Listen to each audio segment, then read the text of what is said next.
J'écris pour transmettre la vie, pour faire parler cette mélodie, pour animer tous ces esprits ensevelis. Si mon cœur ébranle les montagnes, c'est juste qu'il y a encore un espoir, au-dessus de tout désespoir.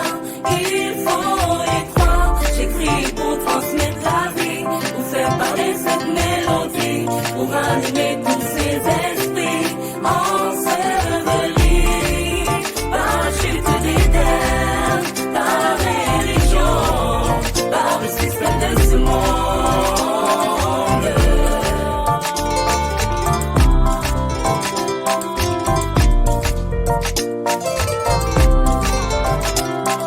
Ce monde, un endroit rempli de tout et de rien, d'hommes, de femmes qui cherchent la voie du divin, malheureusement s'appuyant sur leur instinct, laissant l'essentiel de côté pour aller vers ce qui est vain.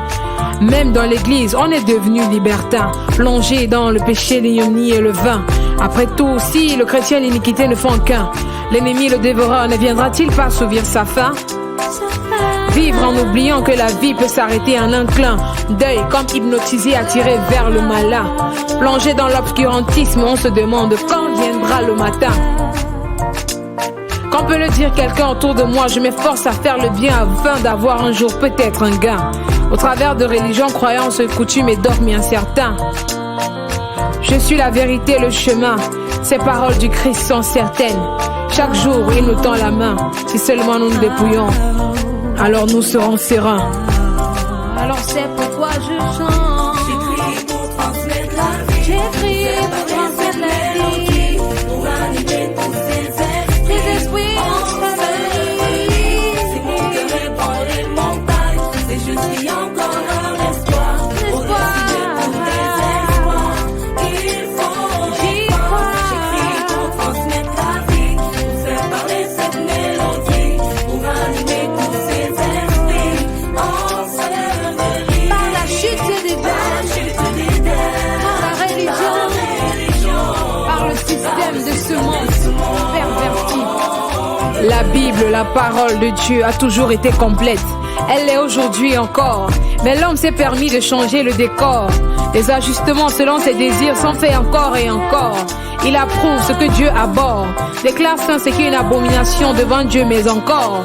Il est même allé jusqu'à se livrer aux relations contre nature. Pourtant, il est écrit que ceux qui commettent de telles bavures auront leur récompense dans les temps ardents de feu à coup sûr. De plus en plus, on se conforme aux lois, mais pas à Christ. Sachons-le, la loi ne sauvera jamais personne. Ne pas manger telle ou telle chose, ne pas porter tel ou tel vêtement, spiritualiser tel ou tel, créer des rituels obligatoires dans les assemblées. Ce qui frappe à l'œil serait-il plus important que le cœur? Le chrétien se reconnaît-il uniquement le dimanche et le lundi, le mardi, le mercredi, le jeudi, le vendredi et le samedi? Qui est-il? Où va-t-il? Et que fait-il? Ils sont tous de blanc vêtus ce dimanche matin. Certains se sont même mis sur le 31, assis bien sagement dans les rangées. Pourtant les amulettes et gris-gris sur leurs vêtements sont cachés. Pasteur, n'y a-t-il pas une prophétie pour moi? Hier tu as localisé mon voisin et donc vas-y parle, je suis tout à toi. Surtout, me demande pas de prier, de jeûner, d'être intime avec Dieu, de lire ma Bible. D'ailleurs, j'en ai même pas. C'est bien trop pénible pour mon corps. Non mais viens, assieds-toi et apprends à connaître ton Créateur. Cherche-le et connais-le. Ainsi tu seras moulé selon son cœur. Puisqu'il t'a aimé le premier et s'est donné en sacrifice. Il s'est fait pauvre afin que par sa pauvreté tu sois riche. Il s'est fait pécher pour que toi tu sois sanctifié. Alors tu vois, c'est pas la mer à boire. Tu peux sortir de ce déboire, sortir de ce système purement religieux.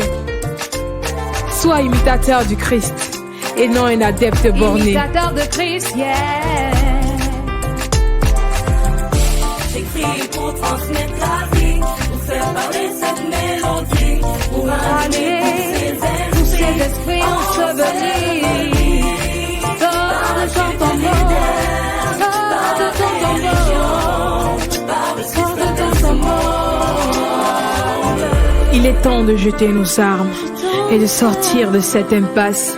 Nos bonnes œuvres, nos efforts humains, nos actes religieux ne nous sauveront pas. Revenons à la parole et la parole seule éclairera nos pas. Réveille-toi, toi qui dors, réveille-toi d'entre les morts et Christ t'éclairera. La vie est là, mais personne ne veut l'accepter. Mais pourquoi nous obstinons-nous sur nos voies tortueuses et diluées? Pourquoi nous laissons-nous tant aveugler? Alors je ne pourrai me taire face à cette église divisée en elle-même.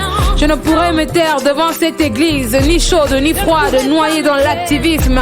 Je ne pourrai me taire devant cette église qui a laissé la parole de côté pour aller suivre tradition, coutume et fable, incivisme. Je ne pourrai me taire tant que chaque jour des âmes perdues cheminent vers l'enfer. Le berger pourtant est en peine, oh! On oublie souvent que la vie peut s'arrêter à tout moment. M'entends-tu? Oui, toi. Eh bien, c'est que t'es encore vivant. Je voudrais surtout pas t'alarmer, mais il y a un ciel à gagner et un enfer à éviter. Bah voilà. Je crois que tu feras le bon choix. Que celui qui est injuste soit encore injuste. Que celui qui est souillé se souille encore. Et que le juste pratique encore la justice. Et que celui qui est saint se sanctifie encore. Apocalypse 22, 11. Pensez-y. Think about it. Église de mon pays. L'heure est au changement. Et c'est maintenant.